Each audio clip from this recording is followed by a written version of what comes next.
Mutta onko tässä pelkästään tästä, kun mietin sitä, että mitä lyhyen ajan vaikka päätöksiä, mitä nyt on tehty, niin hyvinvointialueet on vähentänyt väkeä osassa Suomea. Ja tavallaan ehkä tähän musta itseltä liittyy se, että mitkä ne hyvinvointialueen kannustimet on. Että se hyvinvointialue saa tällä hetkellä kaikki rahat suoraan valtiolta. Ne näkee tavallaan nämä suorat kustannukset vaan pelkästään, mutta jos joku on poissa töistä sen takia, että he ei hoida sitä, niin sehän ei hyvinvointialueen talouteen vaikuta. Että tavallaan, ja samalla tavalla kun nyt rahoituslakien takia hyvinvointialueet ei voi edes lyhytaikaisesti ottaa velkaa, niin sehän johtaa tähän lyhytnäköiseen tavallaan politiikkaan. Eli siis tiivistäen, mitä yritän sanoa, että ihmisen pitäminen hoitojonassa voi olla yhteiskunnalle ja valtiolle kannattamatonta, mutta hyvinvointialueelle silti kannattamatonta. On joo, se on tässä on insentiivit siis ihan pilalla.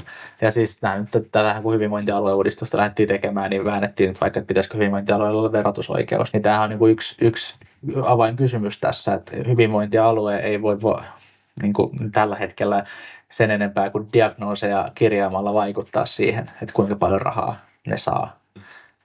Juurikaan siellä on jotain ihan pieniä säätöosia.